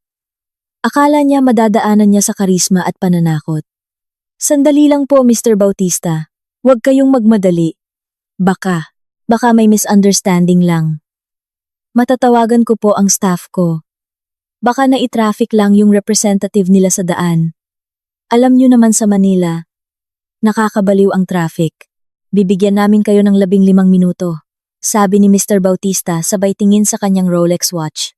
Kung sa loob ng 15 minuto ay hindi dumating ang pinuno ng Maharlika Tech at i-verify ang partnership na ito, ibibigay namin ang tender na ito sa kalaban ninyo, ang Navarro Group, na naghihintay na sa kabilang kwarto. Namumutla na si Don Arturo. Nanginginig ang mga kamay habang inaabot ang baso ng tubig. Tinitigan niya ng maigi ang pinto ng ballroom. Umaasang may himala. Umaasa siyang si Katrina, ang anak na kanyang itinakwil, at hinamak, ay biglang lilitaw. Pero paano mangyayari iyon? Hindi niya kailanman sinabihan si Katrina tungkol sa meeting na ito. Hindi man lang niya alam na si Katrina ang susi ng lahat. Sa loob ng kanyang panik, sinimulan niyang sisihin si Paulo sa isip niya. Bakit ang tanga-tanga ng batang to na hindi man lang makahanap ng IT na pwedeng upahan para magpanggap na CEO? Sigaw ng kanyang utak. Mabagal at nakakapahirap ang pag-usad ng oras. 1 minuto, 5 minuto, 10 minuto. Lalong lumalamig ang kwarto. Pero parang ulan ang pawis na tumutulo sa katawan ni Don Arturo. Ang mga mamamahayag sa likod ay nagsimulang magbulungan. Naaamoy ang nalalapit na pagkabigo.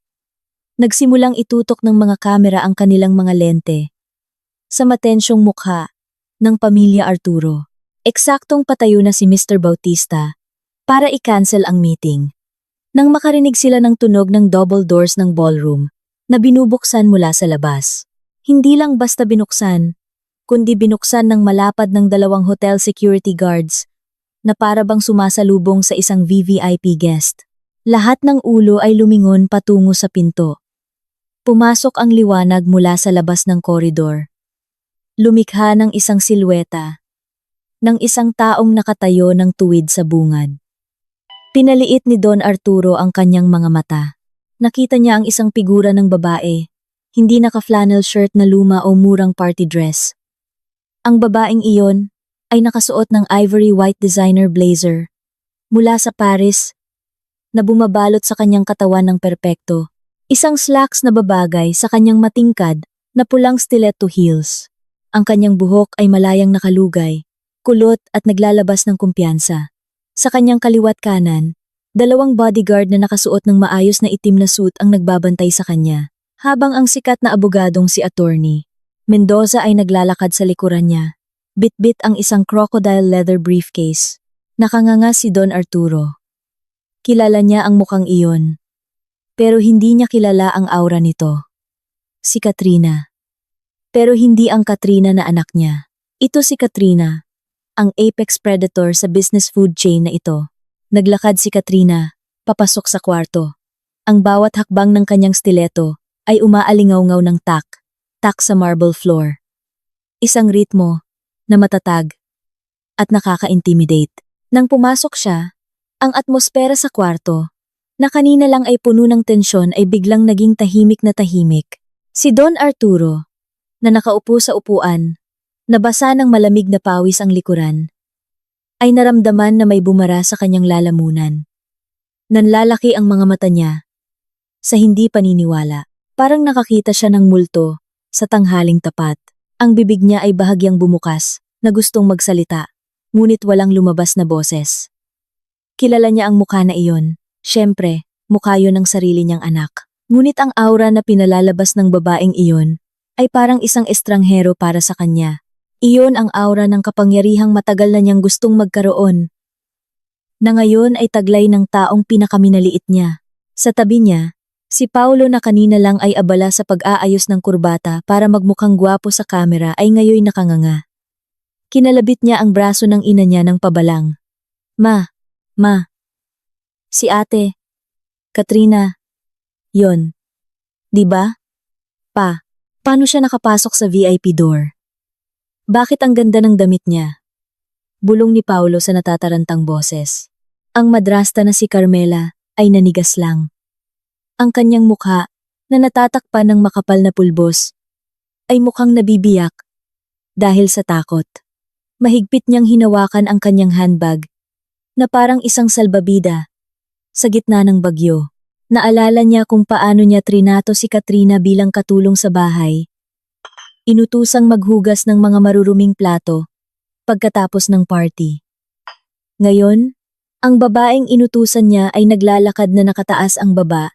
Ineeskortehan ng mga taong ang suweldo ay baka mas malaki pa sa buwan ng allowance niya. Nagpatuloy si Katrina sa paglalakad, lampas sa hanay ng mga upuan ng media. Naabala sa pagtutok ng kanilang mga camera lens sa kanya. Kumikislap ang flash.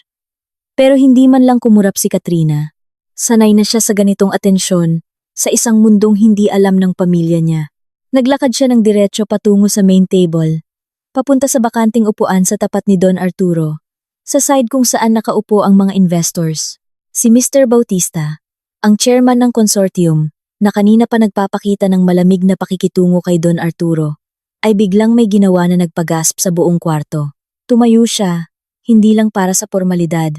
Tumayo siya na may tapat na paggalang, inayos ang butones ng kanyang suit, at ngumiti ng malapad na sumasalubong sa pagdating ni Katrina. Ang aksyong ito ay agad sinundan ng lahat ng miyembro ng board of directors ng mga investors. Tumayo silang lahat. Jan Bagroma, nagbigay ng pinakamataas na paggalang sa taong kararating lang. Welcome, Ma'am Katrina. Ang boses ni Mr. Bautista ay tunog mainit at puno ng respeto, malayong malayo sa tono ng pananalita niya nang sitahin niya si Don Arturo kanina. Kami ay labis na nagpapahalaga sa pagdating mo dito. Alam ko na napakahigpit ng schedule mo pagkatapos ng pag-close ninyo ng Series C funding round nyo. Ngiti ng manipis si Katrina. Isang profesional na ngiti na hindi umabot sa mga mata niya. Nakipagkamay siya kay Mr. Bautista, gamit ang mahigpit at confident na grip. Good morning, Mr. Bautista. Salamat sa pag-unawa ninyo. May kaunting domestic issue lang na kailangan kong linisin bago ako makapag-focus ng buo sa negosyong ito. Ang mga salitang domestic at linisin ay sinabi ni Katrina nang may banayad na diin ngunit matalim habang sumusulyap saglit sa direksyon ng kanyang ama at pamilya nito. Ang tingin na iyon ay malamig blanko, at walang kahit anong bakas ng pagmamahal. Ito ay ang tingin ng isang executioner na handang ibaba ang sentensya. Mabilis na hinila ng isang assistant ni Katrina ang upuan para sa kanya. Umupo si Katrina ng marangya. Inilapag ang kanyang smartphone sa ibabaw ng mesa. Agad na binuksan ni Attorney Mendoza ang kanyang briefcase at nilabas ang salansan ng mga dokumento. Inayos ito sa harap ni Katrina. Si Don Arturo, na nasa ilalim pa rin ng matinding shock, ay tuluyan nang nakahanap ng boses. Tumayo siya ng nanginginig. Pulang-pula ang kanyang mukha dahil sa halo-halong hiya at galit na wala sa lugar. Katrina, anong ibig sabihin nito? Bakit ka nandito at bakit ka nakaupo dyan? Umuwi ka na agad.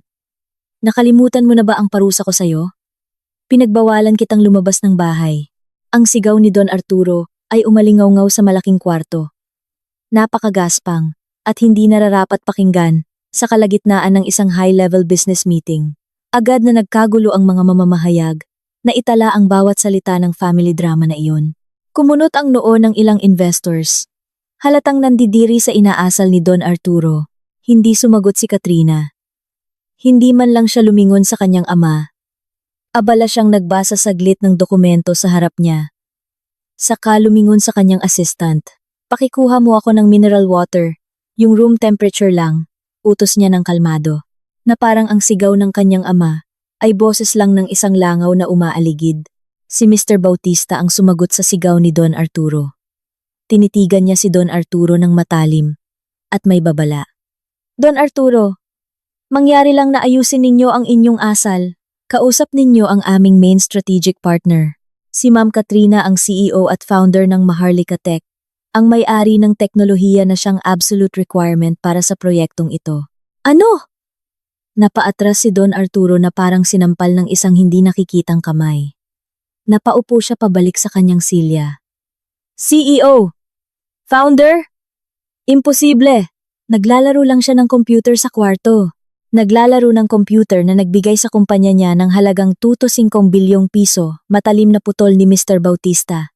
Ang Maharlika Tech ay ang market leader sa cybersecurity systems at smart city integration sa Southeast Asia. Kung hindi nyo alam kung sino ang inyong sariling partner, labis kong pinagdududahan ang kakayahan mo bilang pangunahing kontraktor. Ang pangungusap na iyon ay humampas kay Don Arturo nang mas malakas pa sa isang maso. Valuation na 25 bilyon. Ang numerong iyon ay umiikot sa utak niya na parang buhawi. Mabilis niyang sinubukang magkalkula.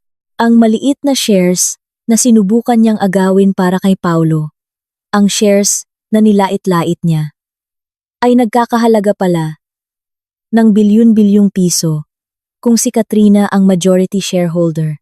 At ngayon lang, sinubukan niya itong nakawin at palitan ng 20,000 piso na allowance.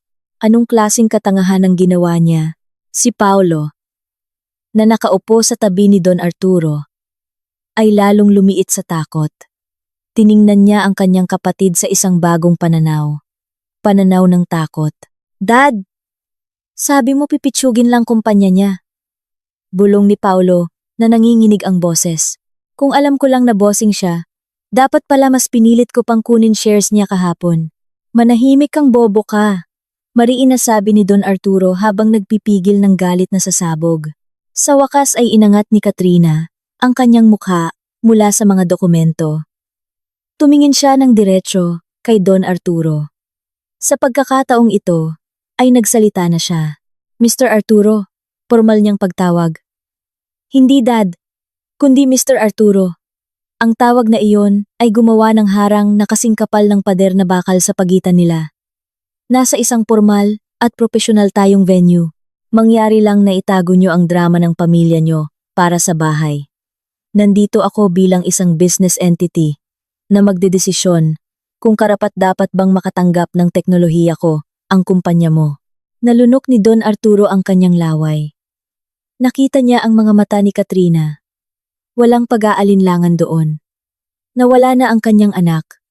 Napalitan ng isang babaeng gawa sa bakal. Sinubukan niyang baguhin ang kanyang estratehiya. Nagpakita siya ng nagmamakaawang mukha. Isang nanginginig na pekeng ngiti ang nakaukit sa kanyang labi. Katrina. Ibig kong sabihin, Ma'am Katrina. Sabi ni Don Arturo, nang pautal-utal, sinusubukang babaan ang kanyang boses para magmukhang close sila. Anak, bakit hindi mo sinabi simula pa lang? Kung nalaman lang ng ama mo na ganito ka ka-successful, sobra siguro akong magmamalaki. Ang pagiging mahigpit ko sa'yo, para yun sa pagiging independent mo. Tingnan mo ang resulta ngayon, naging magaling ka. Di ba lahat ng yan ay dahil din sa pagpapalaki ko sa'yo? Mahinang tumawa si Katrina. Isang tuyo at malamig na tawa na nakapagpatayo sa balahibo ng mga nakarinig. Pagpapalaki, ang pagkulong sa akin sa kwarto, panlalait sa akin sa harap ng maraming tao, at pilit na pag-agaw sa sarili kong pag-aari. Tinatawag mong pagpapalaki. Napaka-interesante naman ng definisyon mo. Lumingon siya kay Mr. Bautista.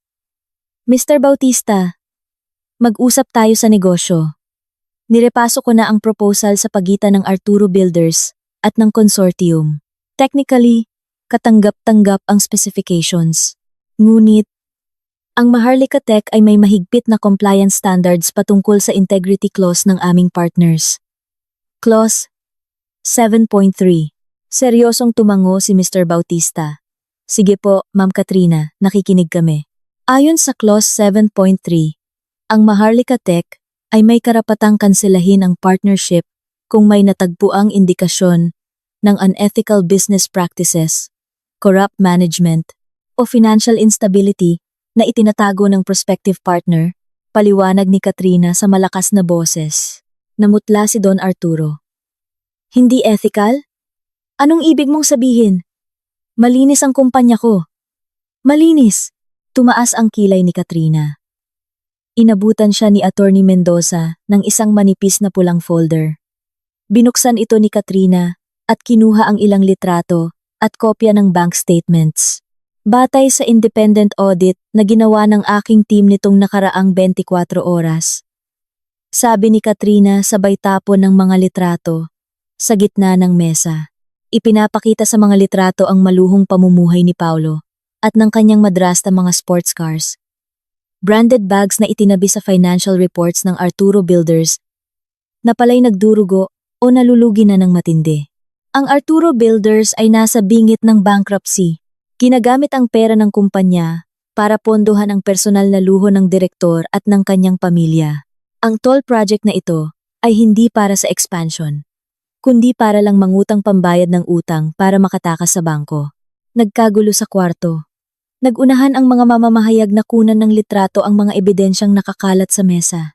Nagbulungan ang mga investors na pare-parehong tensyonado. Ang baho ni Don Arturo ay tuluyan ng nabunyag sa publiko. Kasinungalingan yan! Sigaw ni Carmela na hindi matanggap. Pera yan ng asawa ko. Pera namin yan kung saan namin gusto gastusin. Ang pera ng kumpanya ay pera ng mga shareholders at creditors. Tita, kalmado ngunit nakakamatay na sagot ni Katrina. Ang paggamit ng asset ng kumpanya para sa personal na interes ng walang tamang proseso ay malversation. At ang Maharlika Tech ay hindi nakikipagtulungan sa mga naglustay ng pera. Pakiramdam ni Don Arturo ay gumuho na ang mundo niya. Nanginig siya ng husto.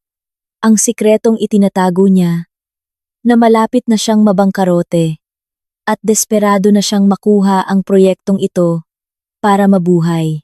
Ngayon ay ibinunyag ng sarili niyang anak. Tumingin siya kay Katrina na may nagmamakaawang tingin. Nawala na ang natitirang dignidad niya. Hindi na siya ang autoritaryang ama. Siya ay isa na lang desperadong matanda. Katrina, parang awa mo na. Bulong ni Don Arturo. Ang boses niya ay paos. Huwag mong gawin to. Ito na lang ang pag-asa ng papa mo. Kung makakancel ang project, tapos na ko. Mareremata ang bahay natin. Magiging pulubi tayo. Maawa ka sa kapatid mo. Maawa ka sa nanay mo. Matagal na tiningnan ni Katrina ang kanyang ama. Kumirot ang puso niya, hindi dahil sa awa, kundi dahil sa pagkadismaya kung gaano kapatetik ang lalaki sa harap niya. Ang lalaking kagabi lang ay sumisigaw na puno ng kapangyarihan. Ngayon ay nagmamakaawa parang mangungutang na hinahabol ng kolektor. Awa? Mahinang inulit ni Katrina. Naawa ba kayo sa akin? Nung ipinahiya niyo ako sa birthday party na yon? Naawa ba kayo nung pinilit niyo kong ibigay ang pinaghirapan ko? Dahil lang sa babae ako? Hindi, Mr. Arturo. Walang puwang ang awa sa negosyo. Puro konsekwensya lang. Iniabot ng assistant ni Katrina ang isang mabigat at mamahaling gintong ballpen sa kamay ni Katrina. Bukas na ang main contract document sa huling pahina. Naghihintay ng pirma na maglalabas ng bilyon-bilyong pondo na magliligtas sa buhay negosyo ni Don Arturo. Nakatutok ang lahat ng mata sa kamay ni Katrina. Lumutang ang dulo ng ballpen sa ibabaw ng papel. Bahagyang nanginig ito sa ilalim ng liwanag ng crystal chandelier. Ito na ang pagkakataon. Ang pagkakataon kung saan hawak ni Katrina ang buong kontrol sa kapalaran ng mga taong umalipin sa kanya. Napabigat ng sitwasyon sa Grand Ballroom ng Shangri-La Hotel. Parang dumoble ang gravity sa silid. Daan-daang pares ng mata ang nakatutok sa isang sentro. Ang kanang kamay ni Katrina na may hawak ng gintong ballpen sa ibabaw ng dokumento ng kontrata. Sa labas ng matataas na bintana na may manipis na kortina, matindi ang sikat ng araw ng Maynila. Nagpapadala ng sinag na direktang tumatama sa mesa. Parang sinisikatan nito ang entablado ng katotohanan na nagaganap. Pinigil ni Don Arturo ang paghinga niya hanggang sa sumakit ang dibdib niya. Ang kanyang namumula at nagtutubig na mga mata ay nakatitig sa dulo ng ballpeng iyon na may labis na pag-asa. Sa kanyang isip, nagdasal siya sa Diyos na bihirang niyang maalala. Nagmamakaawa na si Katrina, ang kanyang masunuring anak, ay may natitira pang konsensya. Pirmahan mo, anak. Pirmahan mo. At iligtas mo ako. Sigaw ng kanyang isipan. Kapag pinirmahan ni Katrina ang papel na iyon, ilalabas ang down payment. Mababayaran na ang mga due debts nila. At ang peking karangalan ng pamilya nila ay maisasalba pa. Si Paulo na dating madaldal ngayon ay hindi makapagsalita. Kinagat niya ang ibabang labi hanggang sa dumugo. Naisip niyang ang kanyang komportableng kinabukasan. Sports car, allowance lahat ay nakasalalay sa kabutihan ng pusong tinapakan niya sa matagal na panahon. Si Carmela ay umiiyak na ng tahimik. Kumalat ang kanyang maskara, nagpaparumi sa kanyang makapal na pulbos na pisngi. Napagtanto niya na ang kanyang mamahaling mga bag ay malapit ng ibenta sa ukay-ukay. Naramdaman ni Katrina ang lamig ng metal na ballpen sa kanyang mga daliri. Tinitigan niya ang puting papel. Blanko ang box ng pirma. Naghihintay ng tinta. Saglit na bumalik ang kanyang alaala mula sa nakaraan tulad ng isang silent film. Nakita niya ang kanyang sarili nung bata na umiiyak habang sinisigawan ng ama dahil 8 lang ang grade niya sa math, hindi 10. Nakita niya ang kanyang teen self na pinagbawalang mag-aral sa ibang bansa. Dahil sabi ng ama niya, hindi na kailangang mag-aral ng matagal ang mga babae. Nakita niya ang mayabang na mukha ni Paulo nang asarin ang kanyang lumang laptop. At ang pinakamasakit sa lahat, naalala niya ang nakakahamak na tingin ng kanyang ama sa party nung makalawa. Paparusahan kita! Hindi ka pwedeng lumabas ng bahay! Ang sigaw na iyon ay malinaw pa rin sa kanyang pandinig. Huminga ng malalim si Katrina. Pinupuno ang kanyang baga ng malamig na air-conditioned na hangin. Iniangat niya ang kanyang mukha, tumingin kay Mr. Bautista, saka lumipat sa mga camera lenses ng press na kulay pula, hudyat na nakarecord na. Inilapit niya ang kanyang katawan sa mikropono sa mesa. Narinig sandali ang static bago binasag ng kalmadong boses niya ang katahimikan. Ang isang malaking kumpanya ay hindi itinatayo sa pundasyon ng pera lamang, sabi ni Katrina. Umaagos ang mga salita niya, na malinaw at mariin, kundi ito ay itinatayo sa integridad, tiwala, at kung paano tinatrato ng isang pinuno ang kapwa-tao, lalo na ang mga pinakamalapit sa kanya. Nanginig si Don Arturo. Alam niya kung saan patungo ang sasabihin. Katrina, wag, mahinang bulong niya. Hindi siya pinansin ni Katrina. Ang Arturo Builders, sa ilalim ng pamumuno ni Mr. Arturo, ay nabigong ipakita ang mga pangunahing katangiang iyon. Hindi lamang dahil sa hindi malusog na kalagayang pinansyal, kundi dahil sa mapagsamantalang katangian ng pamumuno. Paano ko mapagkakatiwalaan? Natatratuhin ng makatarungan ni Mr. Arturo ang libu-libong manggagawa sa toll project kung ang pagtrato niya sa sarili niyang pamilya ay puno ng kawalan ng katarungan at manipulasyon. Isinara ni Katrina ang gintong bolpen at may tunog itong click na mahina pero parang bomba sa pandinig ni Don Arturo. Wala siyang inukit kahit isang patak ng tinta sa papel na iyon. Dahan-dahan at pinal, isinara ni Katrina ang folder at itinulak ito palayo. "I'm sorry, Mr. Bautista," sabi ni Katrina, nakatitig sa mata ng chairman ng consortium. Hindi makakapartner ng Maharlika Tech ang kumpanya na hindi marunong magpahalaga sa integridad. Tumanggi kaming makipagtulungan sa Arturo Builders sa kahit anong kapasidad ng walang aming teknolohiya. Kayo na po ang humusga kung nararapat pa ang proyektong ito. Ang desisyong iyon ay bumagsak na parang death sentence. Tumango dahan-dahan si Mr. Bautista. Ang kanyang mukha ay nagpapakita ng buong pagsang-ayon. Sawa na rin siya sa drama at kawalang profesionalismo ni Don Arturo. "Tinatanggap ko ang inyong desisyon, Ma'am Katrina. May mataas ding pamantayan ng etika ang aming consortium," sabi ni Mr. Bautista. Lumingon kay Don Arturo, na mukhang walking dead na dahil sa walang backup mula sa verified technology partner at sa natuklasan naming pagnanakaw sa pondo ng kumpanya. Sa pamamagitan nito, dinidisqualify namin ang Arturo Builders mula sa bidding process ng National Toll Road Project. Kinakansela ang kontrata. Kakausapin na namin ang susunod na bidder, ang Navarro Group. "Hindi!" sigaw ni Don Arturo. Histerikal. Tumalon siya mula sa upuan niya. Sinubukang abutin ang kamay ni Mr. Bautista, pero pinigilan siya ng mga security guards. "Sir! Wag po, sir! Bigyan niyo ako ng isa pang chance. Hahanap ako ng ibang partner. Aayusin ko po ang financial reports. Wag po ninyong kanselahin. Nagmamakaawa po ako." Nagkagulo ang mga mamamahayag. Kinukuhanan ng litrato at video ang pagbagsak ng isang mayabang na negosyante na ngayon ay nagwawala at umiiyak. Sunod-sunod na kislap ng flash ang umaatake sa sirang-sirang mukha ni Don Arturo. Yumuko na lang si Paulo. Tinatakpan ang mukha ng kanyang kamay dahil sa matinding hiya. Ang kanyang madrasta ay nahimatay sa upuan, kaya lalong gumulo ang sitwasyon. Sa kalagitnaan ng kaguluhan, tumayo si Katrina. Inayos niya ang kanyang blazer. Kinuha ang kanyang cellphone at tumalikod. Hindi na siya lumingon pabalik.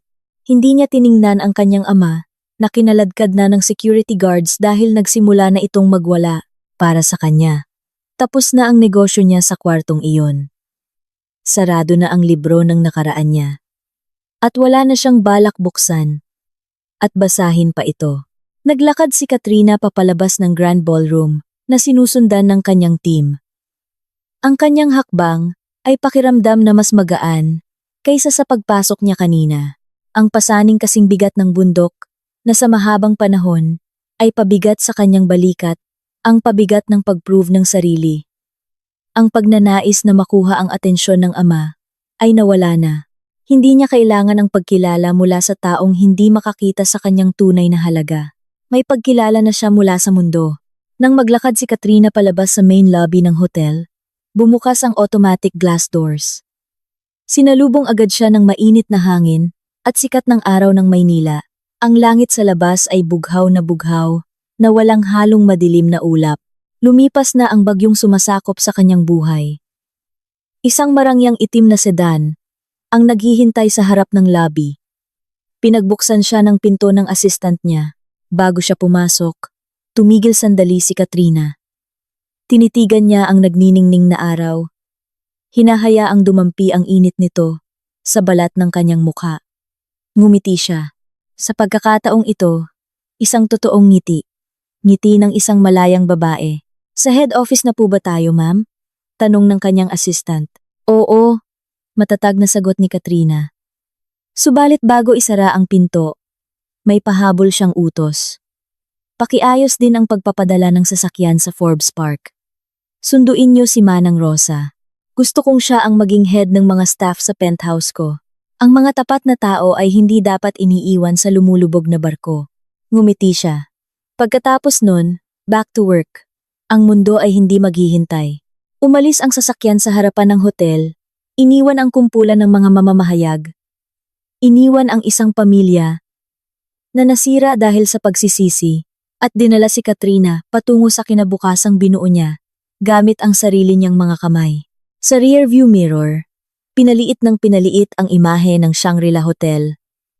Kasing liit ng kanyang nakaraan, na ngayon ay tuluyan na niyang naiwan.